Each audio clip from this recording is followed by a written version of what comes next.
বিসমিল্লাহির রহমানির রহিম। আসসালামু আলাইকুম। প্রিয় দর্শক শ্রোতা ভাই বোনেরা, আপনারা যে যেখান থেকে আমার এই ভিডিওটি দেখছেন, সবাইকে আমার আন্তরিক শ্রদ্ধা এবং ভালোবাসা রইল। অন্যান্য জাতি ধর্মের ভাই বোনদেরকে আমার আদাব নমস্কার জানাই। প্রিয় দর্শক, সেনাবাহিনীর এক বক্তব্যে অনেকেরই মাথা নষ্ট, অস্থিরতা বেড়ে গেছে, শরীরে জ্বালাপোড়া ধরেছে। ওনাদের কথাবার্তার ধরন শুনলে বোঝা যায় সেনাবাহিনী ওনাদের পাছার মধ্যে সবসময় লাগানো থাকতে হবে। ওনারা যা বলবে তাই সেনাবাহিনীদের করতে হবে। ওনাদের কথাবার্তা না শুনলে সেনাবাহিনী খারাপ, সেনাপ্রধান খারাপ, এই কথাগুলো বলবে প্রাক্তন প্রধানমন্ত্রী জননেত্রী শেখ হাসিনা সরকারের দলের লোকজনেরা। কিন্তু আপনাদের মুখে সেনাবাহিনী সেনাপ্রধানকে নিয়ে নেতিবাচক আলোচনা শোভা পায় না। আপনারা দাবি করেন গণ অভ্যুত্থান করে হাসিনাকে আমরা উৎখাত করেছি। বেশ ভালো করেছেন। সেখানে কিন্তু আন্দোলনের সময়, গণ অভ্যুত্থানের সময় আপনাদের পাছার মধ্যে সেনাবাহিনী সেনাপ্রধান কারেন্টের জালের মতো লেগেছিল। এই সেনাপ্রধান আপনাদেরকে অনেক সহযোগিতা করেছে বলে আপনারা গণ অভ্যুত্থান করে শেখ হাসিনাকে এই দেশ থেকে তাড়িয়েছেন। এ বিষয়ে সাধারণ জনগণ সবকিছুই জানে এবং বোঝে। সেনাবাহিনী সম্পর্কে, সেনাপ্রধান সম্পর্কে যদি আলোচনা করতে হয়, তাহলে আওয়ামী লীগের যারা সমর্থক আছে শুধুমাত্র তারা সেনাবাহিনীকে নিয়ে নেতিবাচক আলোচনা করতে পারে। আপনারা যখন গণ অভ্যুত্থান করে শেখ হাসিনাকে দেশ থেকে ভাগাইছেন, এই ভাগানোর পক্ষে সেনাবাহিনীদের কঠিন ভূমিকা ছিল এবং গণ অভ্যুত্থানের পেছনে সেনাবাহিনীদের অনেক গুরুত্বপূর্ণ ভূমিকা ছিল। অস্বীকার করার কোনো উপায় নেই। এগুলো আপনারা ভুলে যেতে পারেন, কিন্তু সাধারণ মানুষ, সাধারণ জনগণ ভোলে নাই। ভাইবেন না আমরা রাজনীতি করি, আমরা যা কিছু বলি পাবলিক মাথা পেতে মেনে নেবে, মোটেই না। আমরা বাঙালি জাতি অকৃতজ্ঞ জাতি, এটা সত্য মানতে হবে। আমাদের আছে ক্ষমতার লোভ, মারামারি, কাটাকাটি, হানাহানি না করলে আমাদের পেটের ভাত হজম হয় না। কার পাছার মধ্যে মোটা একখান বাঁশ ঢোকানো যাবে সেই চিন্তায় নিজের মাথাটাকে ব্যস্ত রাখি। পরনিন্দা ভালোবাসি, নিজের বিবেককে সঠিকভাবে কাজে লাগাই না। এমপি হব, মিনিস্টার হব, সুযোগ পেলে জনগণের পাছার মধ্যে আইক্যাল একখান বাঁশ ঢুকাবো। 5ই আগস্টের পর থেকে বাংলাদেশে যা শুরু হয়েছে এগুলো কারা করেছে? অবশ্যই আপনারা যারা রাজনীতিবিদ, যারা রাজনীতি করেন, তারা অবশ্যই আপনারা জানেন যেভাবে আওয়ামী লীগের নামে নিরীহ মানুষের ঘরবাড়ি ভাঙচুর, আগুন দিয়ে পুড়িয়ে ফেলা হলো, এগুলা কারা করেছে আপনারা অবশ্যই জানেন। কিন্তু আপনারা পাওয়ার দেখাতে চান, সাধারণ মানুষের মধ্যে আতঙ্ক ছড়াতে চান, ভয় ভীতি দেখাতে চান। আমরা যা বলবো, যা কিছু করব, জনগণের তা মেনে নিতে হবে। সে প্রমাণ সাধারণ জনগণ আপনাদের কাছ থেকে পেয়েছে।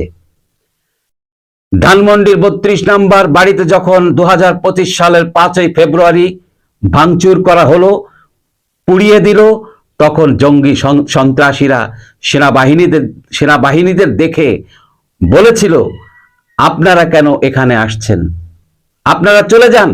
তখন প্রশ্নের উত্তরে সেনাবাহিনীর সদস্যরা বলেছিল আমরা আপনাদেরকে পাহারা দিতে এসেছি। আমার প্রশ্ন হলো, এই সেনাবাহিনী এরা কারা? কার পক্ষ নিয়ে এসেছে? তারা সরেজমিনে দেখছে একটা বাড়ি ভাঙচুর করা হচ্ছে, আগুন দিয়ে পুড়িয়ে ফেলা হচ্ছে, তারপরও কোনো প্রতিবাদ না করে আবার সেখান থেকে ফিরে চলে যায়। তাহলে আমরা সাধারণ জনগণ ভেবে নিতে পারি এরা বাংলাদেশের কোনো সেনাবাহিনী না, এরা ভারতের সেনাবাহিনী, আর না হয় পাকিস্তানি সেনাবাহিনী। আমার এই প্রশ্নের জবাব আপনাদেরকে দিতে হবে। রাজনীতি করতে করতে নিচের বাল চুল দাড়ি সাদা করে ফেলেছেন, মাথায় টাক পড়েছে, নিজেকে মনে করেন আমি অনেক বড় মাপের রাজনীতিবিদ, এভাবে মানুষের ঘরবাড়ি ভাঙচুর করব, আগুন দিয়ে জ্বালাবো, পোড়াবো, মানুষের মনে ভয় ঢুকিয়ে আতঙ্ক সৃষ্টি করব, তারপরে আমি অনেক বড় একখান রাজনীতিবিদ হয়ে যাব। আমরা জানি এখন আপনাদের মুখ থেকে এই কথাটা স্বীকার করতে লজ্জা লাগবে। লজ্জার কি আছে বলেন? যারা বঙ্গবন্ধুর ৩২ নাম্বার বাড়ি ভাঙচুর করেছিল, আগুন দিয়ে পুড়িয়েছিল, তারা কারা? সেনাবাহিনী দেখেও কেন প্রতিবাদ করলো না? তাহলেই এই সেনাবাহিনী এরা কারা বলেন? আপনারা তো অনেক বড় মাপের রাজনীতিবিদ, অনেক বড় মাপের নেতা, এমপি, মন্ত্রী, দেশকে অনেক ভালোবাসেন, দেশের জনগণকে ভালোবাসেন। আপনাদের চোখের সামনে একটি বাড়ি ভাঙচুর করা হলো, আগুন দিয়ে পোড়ানো হলো, আমি বঙ্গবন্ধুর বাড়ি বাদ দিলাম, ধরে নিলাম সাধারণ জনগণের বাড়ি, তাই বলে আপনাদের সামনে সাধারণ জনগণের বাড়ি পুড়িয়ে দিল, ভাঙচুর করলো, আর আপনারা বসে বসে তামাশা দেখলেন আর ভাবলেন আপদ বিদায় হইছে। সেই ফুর্তিতে মিষ্টি বিতরণ করে ধুমধাম করে খিচুড়ি পাকাইয়া খেলেন, আনন্দ উৎসব করলেন, আবার এই জঙ্গি সন্ত্রাসীদের সহযোগিতা করলেন। সেনাবাহিনী সেনাপ্রধানের সহযোগিতায় বঙ্গবন্ধুর ধানমন্ডির ৩২ নাম্বার বাড়ি ভাঙচুর করা, আগুন দিয়ে পুড়িয়ে ফেলার সাহস একমাত্র সেনাবাহিনীর নেতৃত্বে ঘটেছিল। তখন বাংলাদেশের সেনাপ্রধান ওয়াকারুজ্জামান ছিলেন, এখনো তিনি সেনাপ্রধান হিসেবে আছেন। সেনাপ্রধান ওয়াকারুজ্জামানের প্রতি রাগ থাকলে, ক্ষোভ থাকলে আওয়ামী লীগের সমর্থকদের থাকবে। আপনারা কেন সেনাপ্রধানকে নিয়ে এত চুলকানি মাখামাখি করেন? সেনাপ্রধান উচিত কথা বলেছে দেখে আপনাদের গায়ে লেগেছে। সেনাপ্রধান একজন আদর্শবান, সৎ, দেশপ্রেমিক, জনগণের আশা আকাঙ্ক্ষার প্রতীক, জনগণের শক্তি। সেনাপ্রধান দীর্ঘ 7 মাস সকল দলকে সুযোগ দিয়েছে, কিন্তু বাংলাদেশে চুরি, ডাকাতি, ছিনতাই, মানুষ খুন করা এত পরিমাণ বেড়েছে যে সাধারণ মানুষ ঠিক মতো ঘুমোতে পারে না, তাদের কাজকর্ম করতে পারে না। সেনাপ্রধান সেই দিক বিবেচনা করে দেশকে বাঁচাবার জন্য, দেশের মানুষকে নিরাপত্তার জন্য তিনি কঠিনভাবে বক্তব্য রেখেছিলেন। সেই বক্তব্যের কারণে অনেকের শরীরে জ্বালা পোড়া ধরেছে।